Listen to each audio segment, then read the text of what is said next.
guys, bersama saya lagi dalam Alright Nopot Channel. Panas dan gempak sahabat-sahabat semua antara Brother Iswardi dan juga Khairi Jamaluddin ataupun dikenal sebagai KJ sahabat semua. Ya, isu ini isu yang hangat diperkatakan ya ketika Khairi Jamaluddin ini menjadi Menteri Kesihatan sahabat-sahabat semua. Apabila dikatakan ya mesin-mesin yang dibeli ini ya bukan semuanya berfungsi dan ini membazirkan uang rakyat, dan perkara ini seharusnya harus disiasat. Kenapa perkara seperti itu terjadi sahabat semua? Namun ya Khairi membuat memberi jawaban kepada persoalan ya yang diberikan oleh Brother Iswardi ya ketika beliau membuat live di media sosial. Jadi menarik untuk kita dengar sahabat semua ya, soalan daripada Brother Iswardi dan juga jawaban daripada KJ berkaitan dengan isu ini. Apa sebenarnya yang berlaku? Jadi tanpa buang masa, saya mau kita bersama-sama untuk menonton ya video ini. Itu dia. Salah tu. Marah aku. Alright, habis cerita kita kat situ tuan-tuan. Okey, saya ada bawa semalam cerita isu ventilator kan. PAC saya sebut ventilator. Sekarang ni ventilator sekarang ni apa kena 104 ventilator tak boleh pakai, rosak. Lepas tu tak ada siapa yang bertanggungjawab. Lepas tu masalah vaksin. Dia kata, vaksin ada 500 juta ringgit vaksin dibuang begitu saja expired. Baik, KJ saya bangkitkan, saya tanya, kenapa KJ tak menjawab soalan ini? Tiba-tiba dalam keluar sekejap tadi, KJ jawab soalan ini. Kita baca. KJ, saya bukan Menteri Kesihatan ketika perolehan ventilator rosak. KJ berkata perolehan ventilator untuk usaha menangani COVID-19 bukan dibuat ketika beliau menjadi Menteri Kesihatan. Justru KJ menggesa pengkritiknya untuk mendapat fakta yang betul sebelum mengulas perkara ini. Perolehan ventilator ini pada 2020. Saya Menteri Kesihatan 2021. Kalau fakta anda pun tak betul, saya tak tahu kenapa anda bercakap dengan saya, katanya. Khairi mengulas laporan PAC yang mendedahkan bahawa syarikat China membekalkan ventilator yang tidak memenuhi spesifikasi kepada Kementerian Kesihatan semasa kemuncak wabak pada 2020. Mengulas lanjut, Khairi berkata dia bukanlah mahu mencampakkan menteri lain di bawah BAS, ada hamba. Tetapi pada masa yang sama dia tidak boleh tanggungjawab tentang sesuatu yang tidak berlaku semasa dia menjadi Menteri Kesihatan. Bukan saya kata saya nak campak dia menteri lain bawah BAS, tapi ini fakta. Macam mana saya nak bertanggungjawab tentang ventilator itu? Saya bukan Menteri Kesihatan. Baik. Jadi kalau nak tanya pasal ventilator, kena tanya pada Tuan Badan, bukan saya. Khairi menegaskan dia bagaimanapun akan bertanggungjawab terhadap soal berkaitan vaksin yang merupakan keputusannya sebagai menteri. Dia menegaskan bahawa perolehan vaksin dilakukan mengikut peraturan seperti yang ditegaskan pada Februari tahun ini. Mengulas dakwaan pembaziran berkaitan vaksin tamat tempoh dimusnahkan, bekas pemimpin UMNO itu berkata jumlah di negara seperti Indonesia dan Filipina jauh melebihi jumlah di Malaysia. Saya tidak memberi alasan untuk mewajarkan pembaziran, tapi saya ingin menunjukkan bahawa negara lain juga melakukan perkara yang sama. Kerana apa yang penting semasa wabak ialah kita mendapat makanan yang cukup dan bukannya mengalami kekurangan. Dalam isu hidup dan mati, saya bertanggungjawab. Anda tidak ada dalam bilik ketika membuat keputusan. Saya ada di sana dan saya tahu apa yang saya harus lakukan dan saya boleh jawab kepada PSC, katanya. Pada ketika ini, host bersama Khairi menegaskan masalah pembelian akses bukan unik di Malaysia. Ia juga berlaku di negara lain. Khairi kemudian menyindir pembelian vaksin bukanlah perkara remeh seperti membeli Panadol. Terdapat juga isu negara lebih kaya memulut vaksin pada kemuncak wabak. Baik, saya nak ulas perkara ini. Yang pertama mengenai ventilator, tuan-tuan. Dia kata dia tak bertanggungjawab sebab bukan dia membuat keputusan. Saya setuju. Pertama itu saya setuju, bukan dia membuat keputusan. Tetapi selepas itu, dia adalah menteri yang bertanggungjawab untuk menilai perkara tersebut juga. Dia juga adalah menteri yang menilai perkara tersebut. Dia sendiri kata bahawa ventilator itu di-order pada tahun 2020. Kemudian dia berterusan, dia menjadi menteri pada tahun Ogos 2021. Tak sampai setahun ventilator itu dibeli, ventilator itu menghadapi masalah. Now, 33 bulan dia sebagai menteri, okey, tolak 33 bulan lah. Daripada 20 Ogos 2021 sehingga November 2022 dia menjadi Menteri Kesihatan, apa yang dia buat untuk memastikan keadaan ataupun situasi ventilator itu dapat diselesaikan dengan cara yang lebih baik yang melibatkan ratusan juta? Itu soalannya. So kalau saya ada kat situ, saya tanya soalan itu. Baik, dia dah order, tak apalah. Dia bermasalah, tak apalah. Then, you as a minister pada waktu itu, apa yang you lakukan? Apa mitigasi, apa orang kata risk management ataupun apa, how do you minimize the risk as a minister during that time? Soalan pertama. Soalan kedua, kamu tak tahu ke? Adakah kamu tak aware sehinggalah dia dedahkan oleh PAC baru kamu, oh ya ada Bagaimana sebelum itu adakah kamu tak aware? Sebab ventilator itu bukannya didapati rosak pada masa sekarang.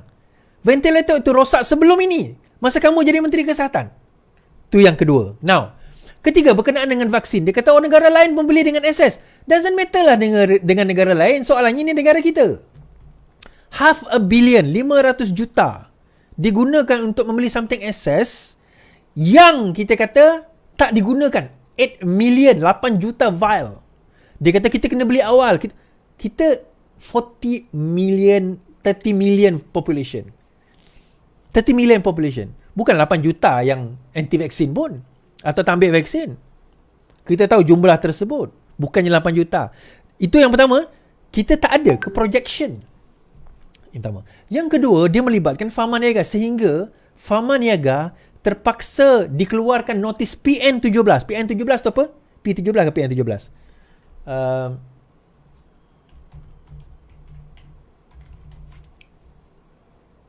PN17. PN17. Bukan Perikatan Nasional lah. PN17 ni terpaksa dikeluarkan oleh bursa saham kerana kerugian yang dihadapi oleh Pharma Niaga. Soalan kita seterusnya, adakah Pharma Niaga dipaksa untuk membeli vaksin-vaksin tersebut? Kenapa melalui Pharma Niaga? Soalan besar, tuan-tuan. So, sebenarnya benda ini menimbulkan lebih banyak soalan daripada jawapan. Dia kata negara lain membuat. Ya, kita negara lain lah. Tak, negara kita, unjuran kita bagaimana? Adakah kita tak se-efisien negara lain? Negara lain membolot dengan banyak. Tuan-tuan, kita kena ingat, pada masa itu vaksin dah dikeluarkan dengan banyak. Kita tak perlu risau dah. Sebab kalau kita kata vaksin tak dikeluarkan dengan banyak, macam mana kita boleh ada akses? Kita boleh ada akses sehingga 8 juta vial. 8 juta vaksin. Bernilai lebih 500 juta. Kalau tersilap saya 8 juta, correct me if I'm wrong lah. So, bagaimana? So, still benda ini tidak menjawab banyak persoalan. Bagi saya, kena buat Royal Commission of Inquiry, tuan-tuan. Who benefited from this? Siapa yang dapat untung daripada ini? Sebab PN17, apa orang kata, Pharma Niaga dapat PN17, bukankah benda tu dibeli oleh kerajaan? Macam mana pula Pharma Niaga boleh terkesan? Tak, itu soalan-soalan lah yang mungkin boleh dibincangkan, nak dibentangkan. I don't know. You have to tell me. There's a lot of questions. Tak apalah. Nanti PSC panggil KJ nanti. KJ kena jawab depan PSC lah. Mungkin soalan-soalan itu yang mungkin boleh dibangkitkan kepada KJ. Baik. Right. Terakhir sekali. Anak bekas menteri gagal batal tuduhan seleweng minyak masak. Jabatan Perdana Negara menolak representasi yang dikemukakan oleh anak seorang bekas menteri, iaitu Hamzah Zainuddin, bagi menggugurkan pertuduhan penyelewengan berkaitan minyak masak bersubsidi. Timbalan Pendewan Raya berkata dalam kes dalam negeri KPDN, Nur Alimah Muhammad Sanusi memaklumkan keputusan representasi oleh Faizal Hamzah semasa sebutan kes itu di hadapan Hakim Mahkamah Session. Terdahulu, Peguam Nasuha mewakili Muhammad Faizal berkata pihaknya telah menghantar representasi kepada AGC. Mahkamah kemudian menetapkan pembicaraan dalam tarikh berikut. Pendakwa memaklumkan pihaknya akan memanggil 15 saksi pada prosiding Ogos tahun depan. Benda ini akan berlaku Ogos tahun depan. Julai dan Ogos. Pada 5 April lepas, Muhammad Faizal dan rakan perniagaan Azizul mengaku tidak bersalah atas 9 pertuduhan mengemukakan dokumen palsu dan memiliki barang kawalan minyak masak melebihi had dibenarkan. Mengikut pertuduhan, kedua-dua tertuduh sebagai pengarah syarikat rimba merpati dan pemegang lesen borong barang kawalan berjadual memberikan maklumat palsu kepada KPDN semasa mengemukakan maklumat dalam borang arahan. Perbuatan itu didakwa di pejabat KPDN negeri kira-kira 5 petang 12 Ogos tahun lepas. Kita bercerita tahun lepas, tahun ini harga minyak kurang. Rupanya minyak kena sorok, tuan-tuan. Dan rupanya yang menyorok itu tidak lain tidak bukan, antaranya adalah anak menteri. Dakwaan.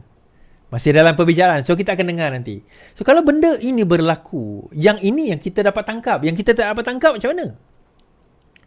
Sebab itu saya kata, sewaktu PN memerintah 33 bulan, kita ada tutup negara. Kita ada buat apa orang kata lockdown. Kita ada juga darurat. Pada masa itu berlaku sakau menyakau dan rakyat susah. Semalam saya tunjuk secara statistik, tuan-tuan. Unemployment rate meningkat. Kita punya kadar kita macam mana daripada segi competitiveness kita menurun. Keberkesanan kerajaan menurun. Semua kita tak mampu untuk bersaing. Sehinggalah Ismail Sabri take over pun lagi teruk. Sehinggalah dapat diambil alih oleh kerajaan sekarang ini. Alhamdulillah doa kita dimakbulkan. Saya tak boleh bayangkan kalau sekarang ini PN memerintah bersama dengan PAS. Dengan PAS dia perangai macam tu, dengan Bersatu dia perangai macam ni, saya rasa lagi teruk negara kita ni, tuan-tuan. Lagi teruk. Dengan PAS, dengan bayangkan mentaliti pembangkang macam tu. Bayangkan kalau dia jadi kerajaan kan. Macam mana dia nak selesaikan isu makanan?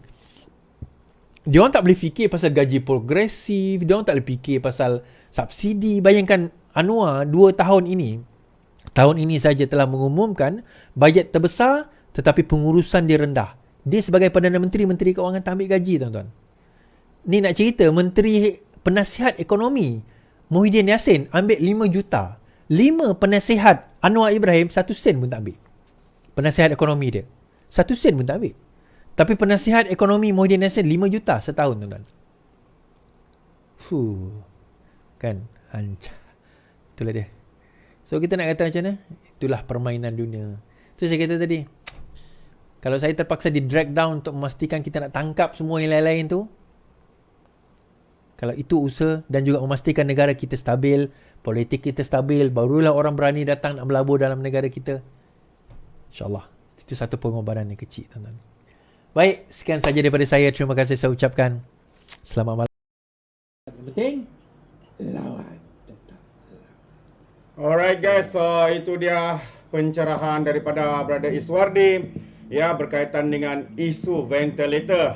Sudah dijawab oleh Khairi, beliau bercakap tidak bertanggungjawab, namun diberi persoalan oleh Brother Iswardi. Memang terbaik, mengejutkan sahabat semua. Dan juga isu vaksin yang juga turut ya membuat bagi kita itu adalah satu pembaziran. Ya, kenapa tidak harus dikira, membuat perkiraan yang tepat supaya wang rakyat, wang negara itu tidak dibazirkan begitu sahaja, sahabat-sahabat semua. Jadi terbaik ya apa yang kita dengar sebentar tadi, sahabat semua. Sekiranya mau berikan sebarang komen, dah boleh berikan komen dalam ruangan komen. Jadi terima kasih, sampai di sini saja. Izinkan saya untuk mengundurkan diri dan seperti biasa peribahasa mengatakan tak apa pun kanggap 2 tahun keinginan. Dalam bahasa Melayanya, tepuk dadah, tanya selera. Sekian saja daripada Alright Nampak Channel. Saya kita berjumpa lagi. Bye-bye.